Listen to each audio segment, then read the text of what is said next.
el pedazo de charla de Mario y de lo bien que ha explicado un poco todo el proceso de donación y trasplante y las distintas posibilidades, pues voy a intentar explicar el papel más concreto del coordinador de trasplantes en todo este proceso. Para empezar, el coordinador no es él o la coordinadora, es un equipo formado por en los hospitales más pequeños y que solamente tenemos donación, un médico y un enfermero, y en los hospitales más grandes varios profesionales, varios médicos y varios enfermeros dedicados a la donación, que como ya habéis ido viendo a lo largo de todas estas charlas es un proceso complejo y que además es un proceso multidisciplinar en el que hay varios profesionales que forman parte del proceso con el objetivo de proporcionar órganos y tejidos en las mejores condiciones para el trasplante. Entonces, la función del coordinador de trasplantes va a ser siempre, pues eso, coordinar el proceso, facilitarlo en, en todo el procedimiento de forma que el objetivo final, que sea el de la obtención de los órganos, sea en las mejores condiciones posibles. Las funciones del coordinador, como todo en el proceso de donación y trasplantes, están claramente definidas legalmente incluso y son muy variadas, desde funciones, por supuesto, las más evidentes, que son las asistenciales, a funciones docentes, como estamos ahora mismo en ellas, investigadoras y, muy importante, las labores administrativas que también ayudan a la labor investigadora de recogida de datos. Si os metéis en la página de la ONT, ahí tenéis información. Yo creo que de ningún otro proceso a nivel nacional hay tanta información disponible y abierta sobre cómo es el proceso de donación de órganos, qué resultados están teniendo, el número de pacientes donantes, el número de pacientes receptores. Todo está recogido y abierto y disponible en la página de la ONT, y eso es gracias al proceso administrativo de recogida de datos que se realiza en cada uno de los centros. Pero en esta nos vamos a centrar fundamentalmente en el proceso asistencial. Este proceso ya lo habéis visto a lo largo de las charlas anteriores y lo ha explicado Mario en varios en la donación en asistolia, en la donación en muerte encefálica. Tiene una serie de pasos muy concretos, muy ordenados, de forma que nos permita transformar los órganos de un donante, que puede ser cadáver o no, en tejidos susceptibles de ser trasplantados. Por lo tanto, todo el proceso ha de empezar con localizar este posible donante y va a finalizar el trabajo del coordinador de trasplantes con la implantación o el almacenamiento de los distintos órganos o tejidos. Finalizar relativamente, porque siempre que surja cualquier problema en relación con estos órganos implantados, se puede volver hacia atrás, se puede volver a recabar información sobre lo que ha sucedido durante el proceso de donación. Entonces, cualquier persona que cumpla criterios y que no tenga contraindicaciones médicas para ser donante puede ser un potencial donante. Y esto ya iréis viendo a lo largo de la charla, que ha ido cambiando con estos últimos años. Este esquema es para intentar, he visto en las preguntas que había alguna duda al respecto, alguna cosa no del todo claro. En la donación pueden ser donantes dos tipos de pacientes: el paciente vivo o el paciente fallecido. Ahora hablaremos del paciente vivo muy superficialmente, primero porque no tengo apenas experiencia en este tipo de donantes y son todavía muy poco frecuentes en nuestro medio. Cada vez se están potenciando más y, de hecho, hay países como Estados Unidos donde la donación en vivo es muy importante. Pero nosotros seguimos trabajando mucho con el donante fallecido, y llega a la donación una vez fallecido, pero puede fallecer de dos formas diferentes. Puede fallecer en muerte encefálica o en asistolia, con dos procesos totalmente diferentes, superponibles en algunos casos, pero independientes y diferentes uno de otro. Vamos, lo que os decía, por encima el donante vivo, pues fundamentalmente el donante de tejidos, de sangre, de médula ósea, y el donante de órganos. Puede haber un donante de riñón o un donante de hígado, que normalmente son donaciones en pacientes emparentados con el receptor. El donante muy frecuentemente tiene algún tipo de relación con el receptor. Ya digo que en esto yo apenas tengo experiencia y fundamentalmente lo que está intentando ahora desde la ONT es relanzar la donación en vivo y que sea una de los marcos de crecimiento en cuanto al número de donantes. Pero lo más importante y algo que hay que tener muy en cuenta y que hay que hacer mucho trabajo de formación y de convencer a todos los compañeros, a todos los profesionales que trabajamos en sanidad, es que sin detección no hay donación. Y para la detección te tienen que ayudar el resto de compañeros. Tú, como coordinador, debes formar a tus compañeros, debes motivar a tus compañeros para que estos compañeros te ayuden en la detección. Vamos a ver esto un poco cómo funciona. Porque pensar en donación, ¿quién puede pensar en donación? Pues puede pensar todo el mundo, evidentemente. Puede pensarlo el propio paciente, puede pensarlo su familiar, oye, lo podemos comentar en casa, si querríamos ser donantes, si no querríamos ser donantes. Se puede plantear como reuniones, como propuestas desde asociaciones de enfermos, pero una vez que el paciente está ya en el hospital, lo puede plantear la propia enfermera que conoce y lleva al paciente, lo puede plantear el médico del paciente. Todas estas personas pueden pensar en donación y pensar, este paciente puede ser donante, y plantear esta pregunta a la coordinación de trasplantes, por supuesto. Pero ¿quién plantea la donación? ¿Quién habla de donación a ese posible donante o a la familia de ese posible donante en el caso de que haya ya fallecido? Pues siempre el plantear la donación es cosa del coordinador de trasplantes.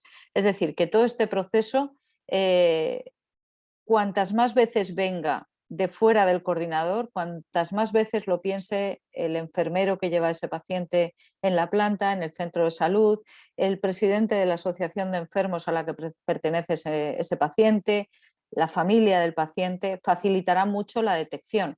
Insisto, sin detección no hay donación. Y una vez que se ha detectado un posible paciente o que el paciente decide que sí quiere ser donante, facilita mucho las decisiones a lo largo de todo el proceso. Entonces, clásicamente, hasta hace unos años, los donantes estaban en la UCI. Lo que decía Mario de que los donantes en muerte encefálica, que eran los donantes clásicos, el paciente que fallece en muerte encefálica es el donante con el que empezó todo el tema de la donación de órganos en España. Son pacientes con patología neurológica grave y que evolucionan al fallecimiento, y que al estar en UCI sometidos a medidas de soporte se produce el fallecimiento encefálico, pero conseguimos mantener el resto de funciones orgánicas. Es a modo de fallecer con el que se inició el proceso de donación. ¿Qué sucede? Que es lo que decía Mario, esto es una vía, son pacientes que están todos en la UCI, son fáciles de detectar, los tenemos en un ambiente controlado, en un número de camas controlada y fácil de detectar. Y lo que sucede es que una vez que lo hemos detectado, se notifica, se valida los órganos, hablamos con la ONT, se llega al diagnóstico de muerte encefálica, informan sus médicos del fallecimiento, habla el coordinador de trasplantes, realiza la entrevista familiar para la solicitud de los órganos, sigue un proceso de mantenimiento del donante hasta el momento en el que se va a producir el explante y finalmente el implante. Este es el círculo de trabajo más frecuente todavía hoy de los coordinadores de trasplantes. Conseguir que todo este proceso se efectúe de la forma mejor posible, más fluida y desde luego con el menor número de errores posibles. Con esto que hemos conseguido, pues fijaros, esta diapositiva ya os lo había enseñado Mario, que en los últimos años cada vez más aumente el número de donaciones. Pero pasaba una cosa, desde principios del año 2000, desde el 98, 99 hasta hace 8 años aproximadamente, la donación, como veis, en la línea roja son el número de donantes por millón de habitantes, estaba ahí entre el 30 a 35 donantes por millón de habitantes. Eso no se había modificado en los últimos años. A partir del año 2008, la ONT decide relanzar la donación y lo impulsa con el programa que se llama Plan Donación 40. ¿Qué propone en este programa? Pues entre muchas otras cosas, fundamentalmente la donación en asistolia.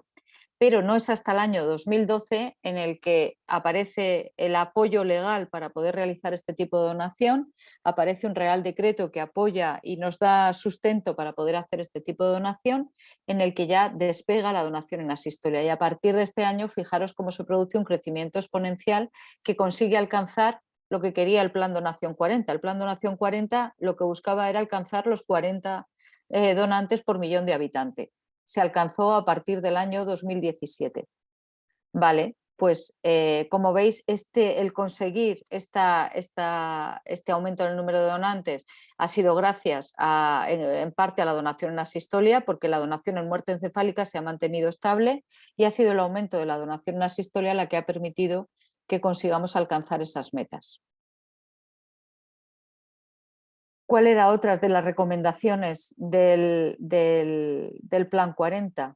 Pues, otra de las recomendaciones era incluir los cuidados intensivos orientados a la donación dentro de la donación de órganos.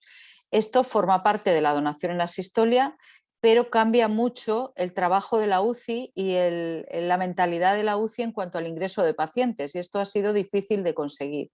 Ingresamos a pacientes en la UCI con el único objetivo de la donación de órganos, no para tratamiento de su patología aguda o de la reagudización de su patología crónica, únicamente pensando en la donación. Es decir, esto hace que la donación de órganos entre a formar parte de los cuidados al final de la vida. Cambia mucho el paradigma de lo que estábamos acostumbrados hasta ahora, por parte de los coordinadores, pero también por parte de los compañeros médicos, enfermeros, los profesionales que trabajan en sanidad.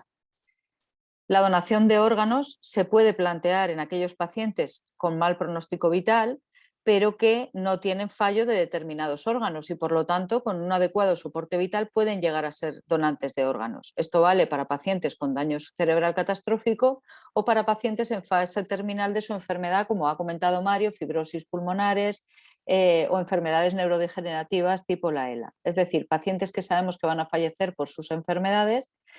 No podemos tratarlas, se ha decidido no seguir el tratamiento médico, pero siempre existe la posibilidad de donación.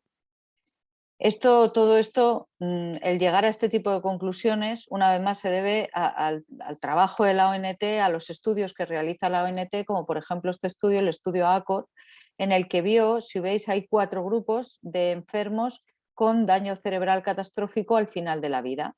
Hay un 27% aproximadamente de enfermos que ingresan con daño cerebral catastrófico en la UCI y que evolucionan a muerte encefálica y se plantea la posibilidad de donación. Hay un 4 de esos enfermos que tienen daño cerebral catastrófico, hay en torno a un 5%, un pequeño porcentaje, que estando en la UCI ingresados para realizarles tratamiento de su patología, fallecen. Sin haber retirado medidas, sin nada, por evolución de su propia enfermedad, no se ha podido evitar el fallecimiento. Había un pequeño porcentaje en el que ingresan en la UCI esperando a que desarrollen un fallo, una muerte encefálica y puedan llegar a ser donantes. Son enfermos que ingresan en la UCI pensando no tanto en el tratamiento, sino en la donación, esperando que se puedan ser finalmente donantes. Pero había luego un importante grupo de pacientes que no llegan a ingresar en la UCI, que se decide una limitación del esfuerzo del tratamiento que se va a realizar sobre ellos y no llegan a ingresar en la UCI. Ese tipo de pacientes que son al final casi un 50%, son el grupo de pacientes sobre los que ve la ONT que podemos incidir y conseguir aumentar el número de donaciones. Por lo tanto, lo que hasta ahora, clásicamente, la detección de enfermos posibles donantes, el coordinador tenía que estar pendiente de los enfermos que ingresaban en cuidados intensivos, ahora mismo hay que acceder a diferentes servicios como son urgencias, neurología, neurocirugía, medicina interna, cualquier servicio del hospital puede tener un paciente en fase terminal de su enfermedad y debemos ofertarle la posibilidad de donación de órganos. Y os estaréis preguntando, bueno, ¿y por qué no les dejamos fallecer en la planta y posteriormente que sean donantes de órganos? ¿Por qué es necesario el ingreso en cuidados intensivos cuando esto muchas veces supone separarlo de la familia, la dificultad para la familia de entender que en la unidad de cuidados intensivos no vamos a hacer cuidados de su enfermedad, sino del funcionamiento de sus órganos, no vamos a tratar lo que le está pasando, sino que vamos a intentar esperar a que fallezca? ¿Por qué en la UCI? Pues porque al final el fallecimiento previo a la donación se ha de producir en un estado muy controlado, en el que debemos primero evaluar la función de los órganos, intentar solucionar los problemas de fallos orgánicos que existan previos a la donación para intentar recuperar esos órganos y que los órganos lleguen en las mejores condiciones al momento de la extracción y, por supuesto, al receptor. Y además, fundamental, porque el fallecimiento debe producirse de forma controlada. Yo no puedo esperar a que fallezca un enfermo y en la planta, porque ya mi llegada a los órganos, la cirugía y la preparación del quirófano y todo lo demás para la extracción de esos órganos impediría que fueran esos órganos válidos para la donación. Entonces, por eso siempre los fallecimientos se han de producir bajo medidas de soporte vital que solamente se pueden realizar en la UCI. Y esto me gustaría, esto hay que transmitirlo, lo tenemos que transmitir los coordinadores, pero también, ya que estamos todos aquí, hay que transmitirlo a la sociedad entera. El médico nos han formado y os estáis formando muchos de vosotros para frente a una afectación neurológica o de cualquier otro tipo grave, ofertar los mejores cuidados que pueda ofrecer la medicina y cuando haga falta la medicina intensiva para superar el proceso de la enfermedad. La muerte, y de hecho creo que lo ha nombrado antes Mario, dice, hemos fracasado, se considera un fracaso. La muerte es la evolución también de la vida y el desenlace común que vamos a tener todos. El vivir la muerte como un fracaso impide muchas veces el conseguir hacer una limitación del soporte vital adecuada y el facilitar el fallecimiento digno de la persona. Yo creo que somos médicos para ofrecer las mejores posibilidades de tratamiento a cualquier paciente bajo cualquier patología, pero también somos médicos para hacer un buen proceso de muerte y ayudar a los pacientes a fallecer en las mejores condiciones posibles. Y eso también es parte de nuestra obligación y debería ser parte de nuestra formación, saber atender el proceso de la muerte y en ese proceso de la muerte que no nos enseñan a manejar y al que no nos enfrentamos hasta que llegamos a la práctica clínica diaria, en ese proceso hacia la muerte, los pacientes deben tener la opción de la donación. Esa opción de la donación, ojalá y se la pudiéramos ofrecer a cada uno de los pacientes, ojalá y cada uno de nosotros habláramos en nuestras casas con nuestra familia y nuestras familias supieran nuestra opinión, que puede ser cualquiera, puede ser sí quiero ser donante o sí me gustaría ser donante o no, eso yo no lo quiero ni loco, pero que esa discusión y esa conversación se hubiera tenido en todos los hogares sería lo ideal y que pudiéramos ofertar al propio paciente, al propio donante la posibilidad de la donación, pero en muchos casos no podemos, hay que ofertársela a la familia. Y nosotros tenemos la obligación, como coordinadores, pero en general, los sanitarios en general, de ofertar la posibilidad de donación de órganos a aquellos pacientes que van a fallecer y a las familias de los pacientes que fallecen. Porque además tenemos una doble obligación, tenemos una obligación hacia la sociedad. Luego os enseñaré, y algo ha puesto ya Mario también, siguen muriendo personas en lista de espera y por supuesto costes también fundamentalmente en el trasplante renal, ¿no? En los pacientes que están en diálisis, pero el problema, los costes siempre cuesta más quererlos o tenerlos cariño, pero los pacientes que fallecen en lista de espera, eso sí que es un dolor muy grande y tenemos que intentar ofertar esos órganos y esos tejidos a los receptores que están en lista de espera. Por lo tanto, cuando un paciente fallezca, sea en muerte encefálica o sea después de una limitación del soporte vital, es fundamental que el coordinador de trasplantes esté al pie del cañón para intentar ofrecer esa posibilidad de donación a esos pacientes. Como os he dicho antes, ya no solo depende del trabajo de la UCI, por eso desde la ONT se han hecho documentos de consenso para trabajar fundamentalmente con urgencias, que es donde llegan muchos de los pacientes. Imaginaros un paciente que ha sufrido un traumatismo craneoencefálico, que ha sufrido una hemorragia cerebral y que se decide ya desde la puerta de urgencias que por la situación, la que sea del paciente, no se va a realizar más tratamientos agresivos. ¿Qué pasa en ese momento? Pues en ese momento, para empezar, o nos avisan desde el servicio de urgencias o nosotros no nos enteramos, no estamos en urgencias todo el tiempo para detectar ese tipo de pacientes. Luego hay que hacer una formación y acercarnos a los servicios de urgencias para decirles si hay un paciente en estas circunstancias, llamadnos a los coordinadores de trasplantes. ¿Por qué? Porque la detección precoz de un posible donante y la incorporación de los coordinadores de trasplantes en fases precoces de todo el proceso va a hacer que las familias entiendan mejor el proceso, que entiendan de qué le estamos hablando y que todo el proceso de donación sea mucho más efectivo. Y para empezar, que tengamos opciones de donación, porque insisto, si no detectamos este tipo de pacientes, pues nunca podrán ser donantes. Si no llegamos a ofertar a las familias esta posibilidad, pues esa posibilidad no existirá.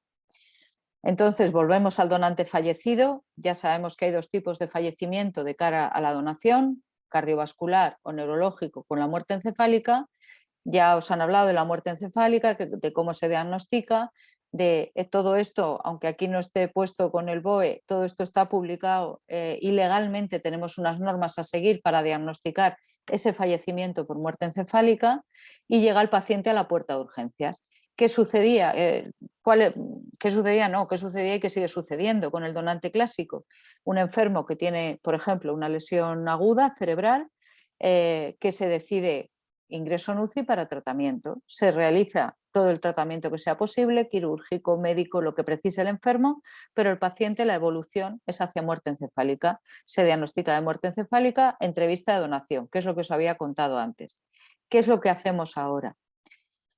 Tenemos igualmente una lesión devastadora del sistema nervioso central, una lesión catastrófica, como lo queráis llamar, una lesión del sistema nervioso central. Vamos a centrarnos de momento en este tipo de pacientes que no podemos tratar, que no se considera conveniente por parte de los especialistas que conocen esta patología, van a decidir el neurocirujano, el neurólogo, que no es tratable.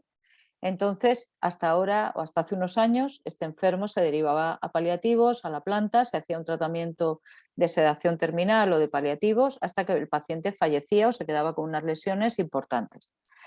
¿Qué hacemos? ¿Cuál es la otra posibilidad? La otra posibilidad es hacer una entrevista con la familia. Primero, antes de nada y muy importante, el médico que atiende al paciente, médico de urgencias, neurocirujano, informa a la familia de que no podemos tratar al paciente, no hay tratamiento posible y el paciente probablemente va a fallecer por esta patología. Y a partir de ahora vamos a hacer un tratamiento de paliar los síntomas, de acompañarlo en la situación de últimos días de final de la vida, ¿no? Eso ha de hacerlo el médico que ha recibido al paciente, el médico responsable del paciente. Informa del pronóstico y informa y toma las decisiones médicas que haya que tomar. Una vez que eso se ha informado a la familia, este mismo profesional nos avisa. Hay un paciente en el que no vamos a hacer más tratamiento. Llegamos el coordinador médico y hablamos con la familia. Y se le plantea la posibilidad de ingresar en la UCI bajo medidas de soporte vital, no para realizar tratamiento, sino como posible donación de órganos. ¿Qué quiere decir esto?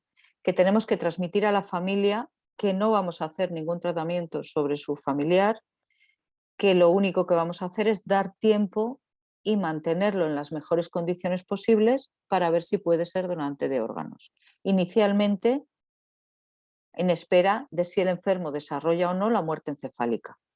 ¿Veis la diferencia, no? En el primer caso hay un ingresa en la UCI porque lo tengo que tratar, en el segundo caso es ingresa en la UCI, pero esto no tiene solución. Esto es muy duro. Esto es muy duro. Imaginaros que acaba de llegar a la puerta de urgencias y no solo me están diciendo que mi madre va a fallecer, que me están diciendo además que no la pueden tratar, pero es que además me están diciendo que le van a poner un tubo por la boca para ingresarla en la UCI y le van a pinchar cosas y le van a hacer cosas, pero no para tratarla. Esta entrevista es complicada y abordar todo esto a la vez que la donación también es muy complicado. Entonces, yo creo que en cualquier información, no en la donación, siempre hay que decir la verdad, siempre hay que ser sincero, pero no hay que ser... hay que entender también la situación de los familiares. Entonces, en esta entrevista, por supuesto, hay que hablar de la posibilidad de donación porque es el motivo por el que lo vamos a ingresar, pero no le vamos a pedir a la familia una decisión de donación. Le vamos a pedir a la familia una decisión en negativo. Mire, yo no quiero que a mi madre le hagan nada más, hemos terminado. O yo qué sé, pues me lo tengo que pensar, vayan ingresándola en la UCI, pero la donación la hablamos mañana o pasado. Perfecto, ¿vale? ¿Qué pasa? Que muchas familias se agarran a lo mejor llega otro médico, el de hoy me ha dicho que no lo va a tratar, a ver si el de mañana lo trata. Esto puede crear ciertas eh, mm, dificultades, pero insisto, hay que ser siempre sincero, hay que ser claro y hay que darle a la familia todas las explicaciones que necesite. Y las va a necesitar probablemente en repetidas ocasiones y ahí tanto los médicos responsables del paciente con respecto al pronóstico como el coordinador de trasplantes con respecto a la donación debe estar siempre disponible y accesible para la familia. Un poco esto que os he contado de las lesiones después de una CV o con la posibilidad de la muerte encefálica es similar a lo que puede ocurrir con cualquier otra patología. Es verdad que cuando hacemos cuidados intensivos orientados a la donación, el daño cerebral catastrófico es la patología más frecuente que lleva esto, pero como bien ha dicho Mario, desde urgencias, neumología, neurocirugía, internistas, cualquiera en el hospital puede plantear la posibilidad de donación en un paciente en fase terminal de su enfermedad y avisarnos a nosotros como coordinadores. Cuando nosotros hablamos con ellos, siempre, siempre, siempre, lo primero es que la familia haya entendido que el daño cerebral o la lesión o la enfermedad que tenga esa persona está en fase final de su enfermedad y va a causar el fallecimiento del paciente. Eso, lo primero que debe hacer el coordinador es asegurarse de que la familia ha comprendido esto. Estamos hablando de una situación de máximo estrés con una familia pasándolo muy mal y en situación de duelo, sin machacar. Que sepan, que sepamos que lo han entendido y dándoles tiempo a que lo asuman, que una cosa es entenderlo y otra cosa es asumirlo. Y plantear, lo que os decía, plantear sin obligar a tomar una decisión. ¿No quieres? Vale, no insistimos más. Sí o sí, a lo mejor vamos adelante, ¿vale? Y ya volveremos más adelante sobre el tema de la donación, volveremos a hablar sobre ello. El diagnóstico de muerte después por paro circulatorio, que también ya os lo ha comentado Mario, que también está legislado y por lo tanto hay una forma concreta de hacerlo. Los tipos de muerte, de donación en asistolia y fundamentalmente con la que estamos trabajando y de la que os estoy hablando ahora, que es la tipo 3, el fallecido tras la decisión de las medidas de adecuación del tratamiento. Y esta diapositiva que ya os lo ha puesto Mario, ¿no? La importancia de este tipo de donación que va creciendo a lo largo de estos años, fundamentalmente la tipo 3, que es la que más estamos realizando, y yo pienso igual que Mario, esto va a suponer un crecimiento exponencial en los próximos años y además creo que debe ser así, creo que va a aportar mucho a los trasplantes en general, ¿no? Y a los receptores que están esperando en lista de espera. Tipo 1 y tipo 2, como dice Mario, es muy complicado y aquí no nos vamos a meter más. La tipo 3, que es la que hemos hablado ya, que ya os lo he explicado en varias ocasiones. Y esto lo vuelvo a poner porque es que es muy importante. Cualquier médico, el paliativista, el neurólogo, el neumólogo, el médico de urgencias, puede en la planificación, en los cuidados al final de la vida, plantear la posibilidad y debe plantear la posibilidad de donación. ¿Qué le tenemos que explicar, por ejemplo, a un paciente? Porque claro, no es lo mismo la entrevista, aquí cuando os digo plantearlo al paciente, no es lo mismo la entrevista que planteamos a la familia o al paciente una vez ingresado en el hospital, pero está en una situación terminal, que la entrevista que tú planteas a un paciente que está todavía en su domicilio. Por ejemplo, un paciente con una ELA en situación terminal, ¿cómo le planteamos esto? Pues hay que explicar en qué consiste esto, ¿no? Cómo se dona, qué supone estar en el hospital, qué supone estar en la UCI, qué voy a donar. La gente no sabe qué se puede donar, el pelo, el brazo, qué hay que donar, ¿no? Hay que explicarlo todo. Hay mucha gente que tiene muchas reticencias con la donación de córneas, por ejemplo, y sin embargo parece el hígado o el riñón lo ven como algo menos personal y suele haber menos problemas en la donación. ¿Cuándo va a suceder esta donación? Toda esta información necesita tenerlo el paciente, sobre todo cuando toma la decisión de la donación previo, incluso meses previos o años previos a que se produzca esta donación. Imaginaros un paciente con un diagnóstico de ELA que ahora mismo dice: yo quiero ser donante, explícame, ¿no?, cómo vamos a funcionar en ese caso. Además de todo esto de la detección y de la importancia de la detección, ahí nos encontramos con limitaciones y dificultades a la hora de la donación, que el coordinador de trasplantes, otra de sus funciones es intentar conocerlas e intentar saltarlas, ¿no?, solucionarlas y que no afecten al número de donantes. Muy importante la variabilidad de criterios para ingreso en UCI. Ya habéis visto que el cambio en el paradigma del ingreso del donante es de los últimos 10 años. 10 años parece mucho tiempo, pero es muy poco en medicina, y el cambio, el conseguir convencer a tus compañeros de que ingresas un paciente en UCI, pero es un paciente no tratable, es complicado. Y esto a veces ha supuesto, cuando ponía una diapositiva Mario de que ingresar a un paciente en UCI supone muchos años de ganancia y mucha calidad de vida para los pacientes que están en lista de espera. Pero claro, el intensivista que está de guardia lo que ve es: me queda una cama y me vas a ingresar un enfermo que no tiene tratamiento. Hay que ponerse en los dos lados, ¿no? El explicar, el que tus compañeros entiendan el beneficio que aportas con este tipo de pacientes y la importancia de ingresar este tipo de pacientes en la UCI es un trabajo de fondo también importante. Ahora hablaremos de la edad de los donantes, de las negativas, de las contraindicaciones y algunos problemas del mantenimiento. Ay, perdón, que me he ido para atrás. La edad, bueno, la edad hace mucho tiempo que cada vez menos se está considerando una limitación a la donación. No hay que desestimar, es función del coordinador de trasplantes el decidir cuando un enfermo sí es o no válido para la donación, y no debemos desestimar un enfermo únicamente por un criterio de edad. Como veis, estos son los grupos de edad de los donantes de los últimos años en España, y por encima de esa línea roja que marca el 50% de los donantes, o sea, más de la mitad de los pacientes estaban por encima de 60 años. Y incluso ya veis que hay un porcentaje no desdeñable de enfermos mayores de 80. Todo depende de la calidad de los órganos y, por supuesto, de la edad del receptor, pero cada vez hay receptores también más añosos con una excelente calidad de vida y que no hay por qué negarles. Un enfermo de 69, 70 años que está en diálisis puede recibir un riñón de un paciente que fallece de 80 y darle muchos años de vida, de calidad de vida y de mejoría. Por lo tanto, hay que tener cuidado y hay que transmitir siempre que dicen: no, hombre, no te avisé por este enfermo porque es que tenía 75 años. Avísame y ya desestimará el coordinador, pero no desestiméis previamente pensando en que tiene una patología que no es, o una edad que impide la donación, porque hay que valorar paciente a paciente. Este es un tema, el de las negativas a la donación, que a mí me trae por el camino de la amargura. Cada vez que tengo una donación sufro mucho, una negativa, perdón, sufro mucho.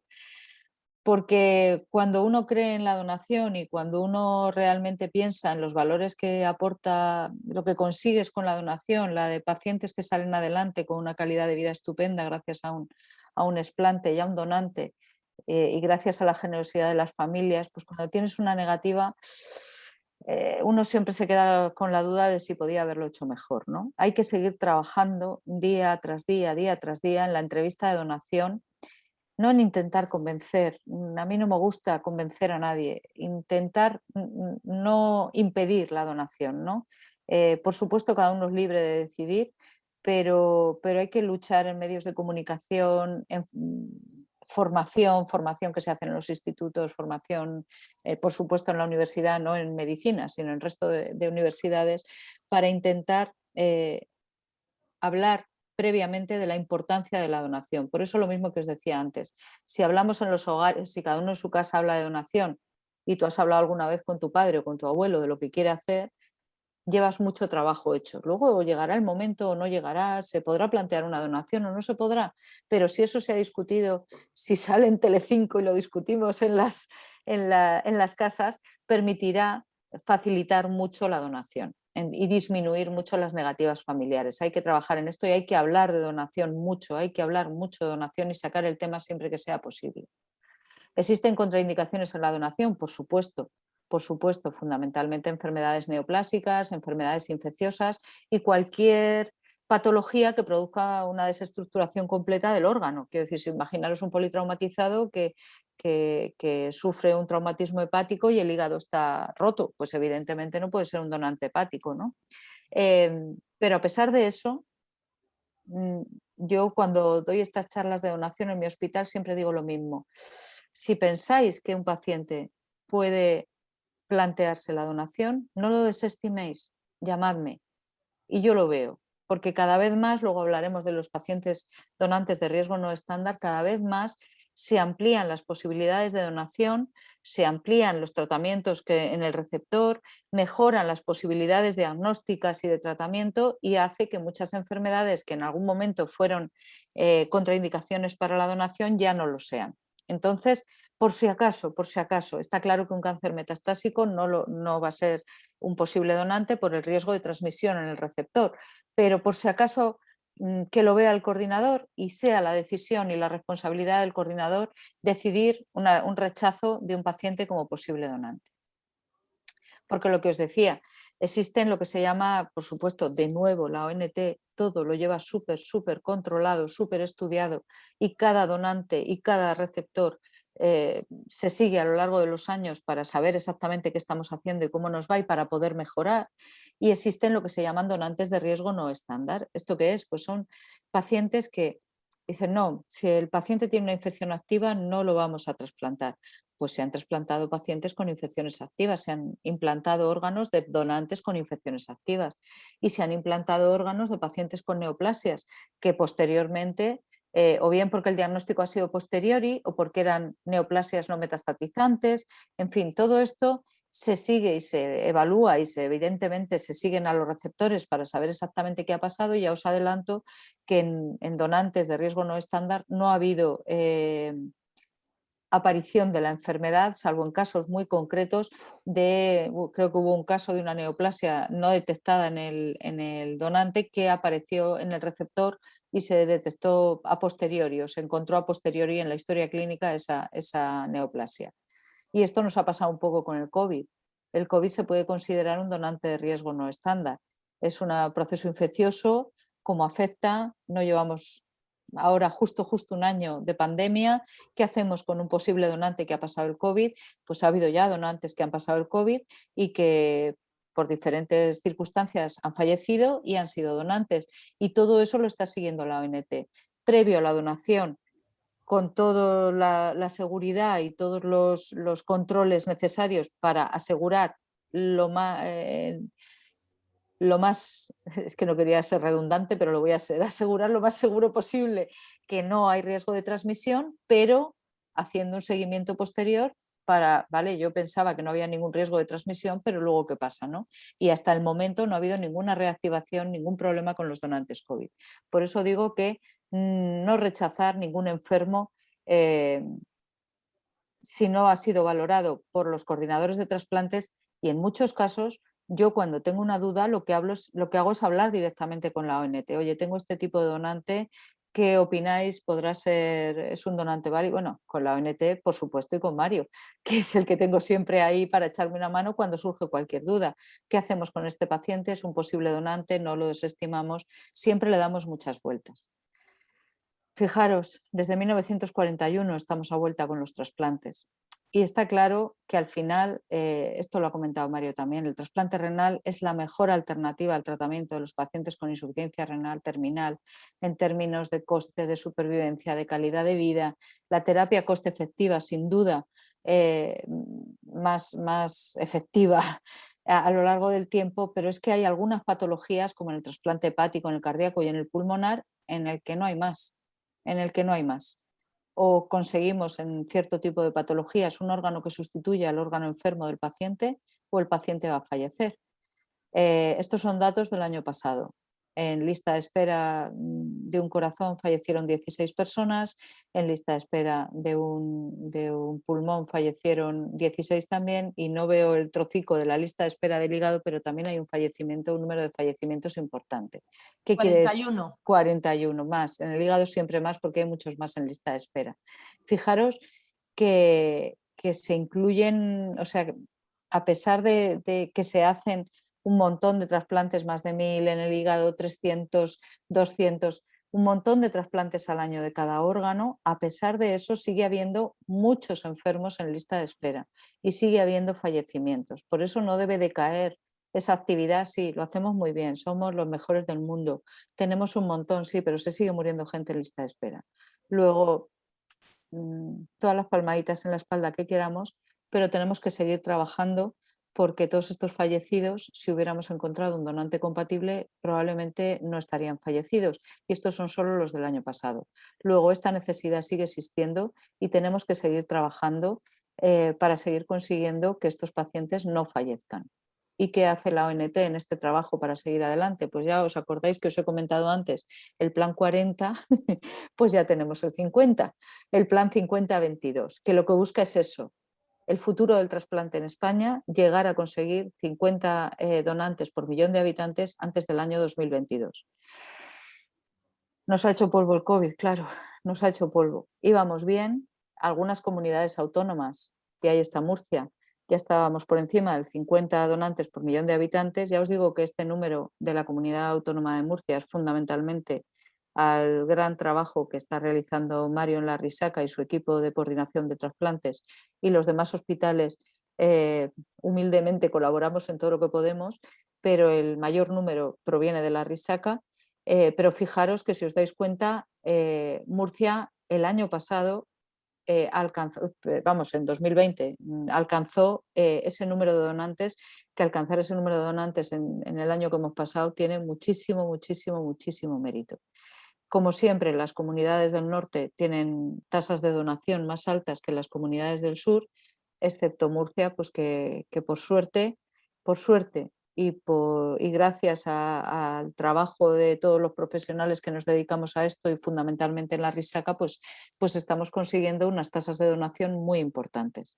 Y todos los demás tenemos que contribuir, digo la Risaca porque es la realidad, pero todos los demás tenemos que contribuir también a eso y seguir luchando por alcanzarles, que no vamos a llegar, claro, pero lo intentamos. Por lo menos que la ayuda sea la mayor posible, porque no estamos ayudando a la Risaca, ni estamos ayudando a la comunidad de Murcia a tener unos números preciosos, ni estamos ayudando siquiera a la ONT. Estamos ayudando a todos esos pacientes que están en lista de espera y que fallecen en espera de un órgano. ¿Qué plantea este plan 50-22? ¿En qué tenemos que seguir mejorando? Pues realmente no plantea, así como en el anterior, en el plan donación 40, nos hablaban de un tipo nuevo o de que nos lanzáramos a un tipo de donación que no hacíamos hasta ese momento. Este nuevo plan lo que nos dice es: vamos a seguir haciendo lo que estamos haciendo, pero vamos a mejorar en cada uno de nuestros procesos.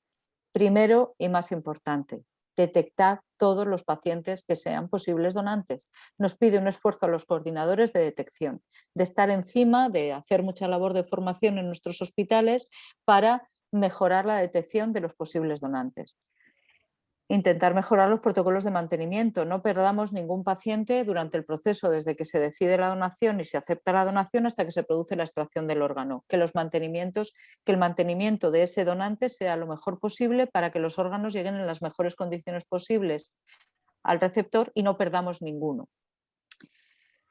Ojo con las negativas a la donación. Trabajemos en nuevos escenarios de entrevista familiar, de información a los pacientes, todo esto, ¿no? El seguir. Y yo sinceramente creo que cuando en esta situación tan terrible como es el fallecimiento de un familiar, y muchas veces es un fallecimiento inesperado, ahora con la donación in asistolia vamos a llegar más a enfermos crónicos, pero los enfermos que vienen por muerte encefálica suelen ser fallecimientos inesperados en una persona que previamente estaba bien.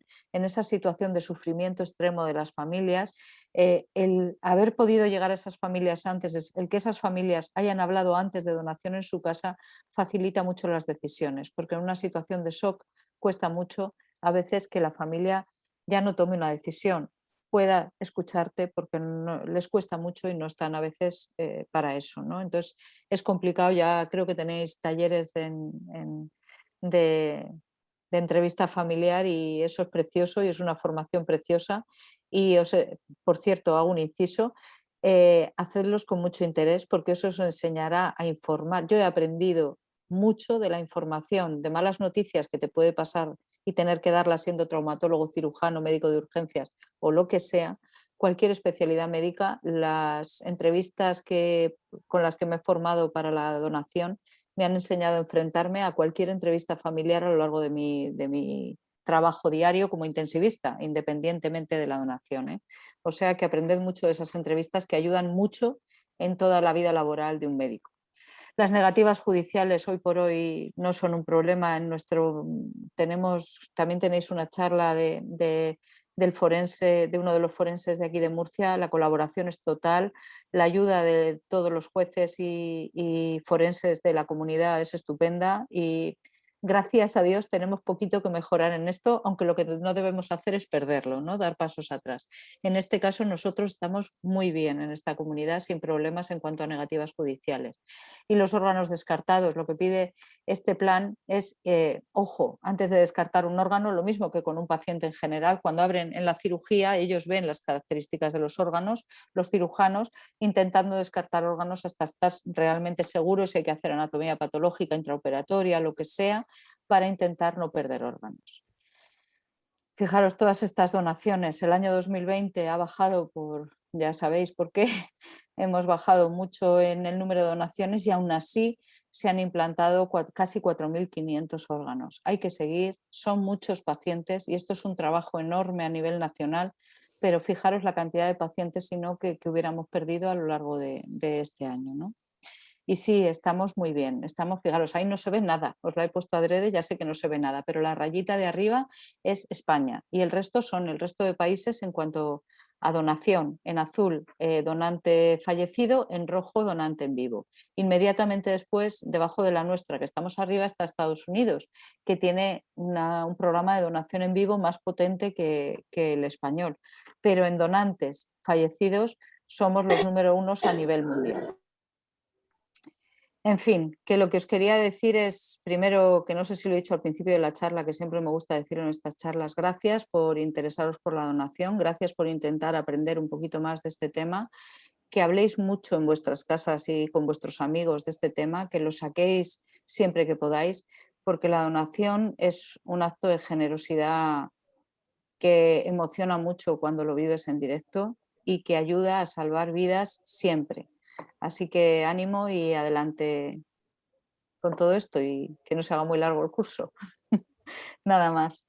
Muchísimas gracias, Ana. A ti. Lo primero que vamos a hacer es empezar con tus preguntas, antes de nada. Mientras que empiezo, animaros a escribirle todas las dudas que tengáis por el chat, que se las transmitamos. Aprovechar que la tenemos aquí. A ver si os puedo Voy a ver. poner tu pregunta ahora mismo. Sí, yo he sido corta. Entre las funciones del coordinador de trasplantes no se encuentra la siguiente: detección del posible donante en cualquiera de las diferentes formas de donación, informar a la familia o al paciente de su caso del pronóstico de la patología que padece, entrevistar a la familia para ofrecer la posibilidad de la donación de órganos.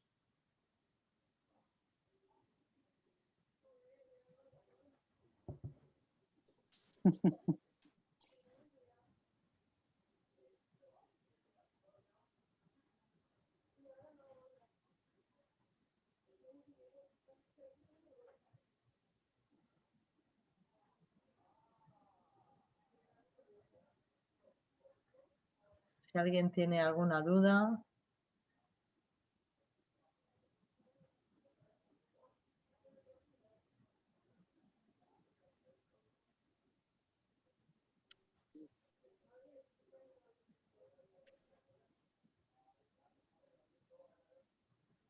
Estamos animados que lleguemos al 70% como ayer, que pusimos ahí el tope.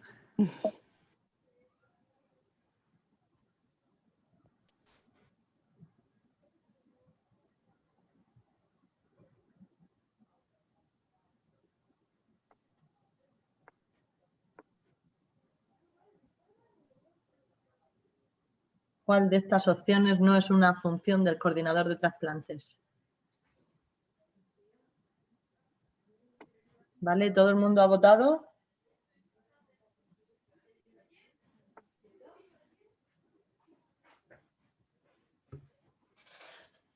Estupenda charla, muchas gracias, te felicitan por aquí. Muchas gracias. Bueno, cierro la votación.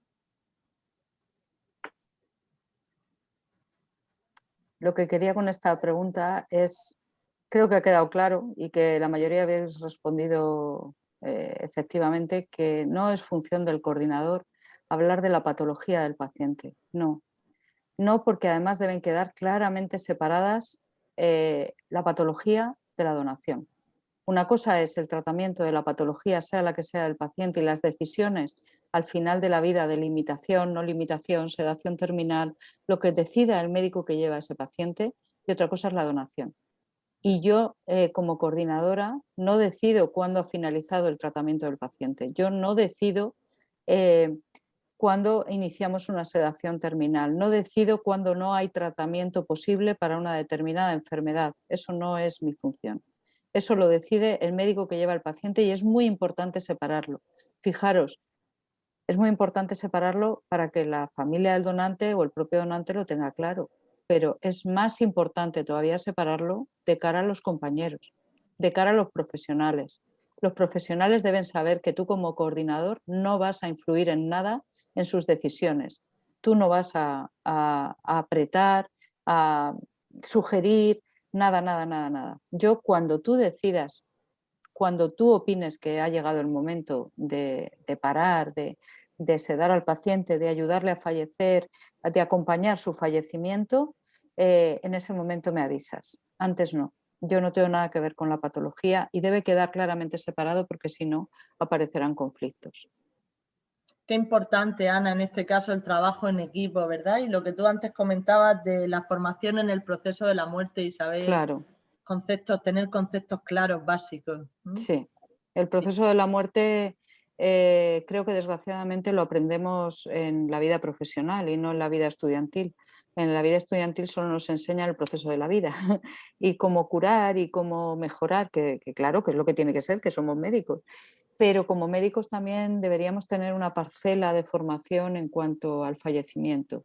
Eh, no hay nada, evidentemente, cuando un paciente va bien y sale de alta, y más de un sitio, yo trabajo en la UCI como intensivista, cuando lo das de alta como intensivista y la familia está agradecida, evidentemente es muy satisfactorio. Y el agradecimiento pues te llega dentro, ¿no? Pero cuando un paciente fallece y la familia está agradecida, eso no hay un agradecimiento mayor que ese. El que a pesar de que no hayas podido con la enfermedad, de que la enfermedad al final pues ha llevado al paciente al fallecimiento, has sabido acompañar al paciente y a la familia lo suficiente como para que esa familia viva el fallecimiento, sea capaz de expresar un agradecimiento. Eso para mí no hay nada más reconfortante. efectivamente. Por aquí por el chat, Solomía nos pregunta, ahora que la eutanasia está legalmente disponible, ¿acelerará el proceso de donación de órganos? No creo. Una cosa es que un paciente, una persona que decida, solicite la eutanasia, además quiera ser donante. Esa posibilidad habrá que barajarla, habrá que valorarla y una vez que el comité, independientemente de todo el proceso de donación, decida que la eutanasia es posible, habrá que valorar si existe posibilidad de donación de órganos. Sinceramente creo que no vaya a haber muchos casos de eutanasia a nivel nacional como para que eso influya en la cantidad de donantes de órganos. Evidentemente estoy segura que los coordinadores como coordinadores y la ONT como institución valorará la posibilidad de que esas personas puedan llegar a ser donantes si así lo desean. Pero no creo que vaya a aumentar el número de donantes, el pool de donantes de forma significativa. No lo creo. La asistolia sí, pero eso es diferente. La asistolia es un paciente que va a fallecer y yo aguanto ese fallecimiento un poco para permitir que sea donante. Y cuando quito esas barreras que he puesto, lo aguanto un poco para que ese fallecimiento pueda ser controlado. Cuando quito las barreras que había puesto, el paciente fallece por su propia enfermedad. No es lo mismo que la eutanasia, que digamos que puede haber una enfermedad crónica, puede haber una enfermedad invalidante, pero que en ese momento no va a producir el fallecimiento. Es un poco diferente. La asistolia sí, la eutanasia no descarto que haya algún caso que finalmente pueda ser donante, pero no creo que aumente mucho el pool. Bueno, pues no tenemos más preguntas. Agradecerte de nuevo tu intervención. Gracias que quieras a vosotros. compartir con nosotros tu día a día, a tu trabajo. Y ya sabes que al año que viene contamos contigo otra vez. Aquí Muchísimas estaré. gracias. Una A intervención ti, preciosa. a vosotros, gracias. Hasta Gracias, luego. Ana. Hasta Hasta luego. luego.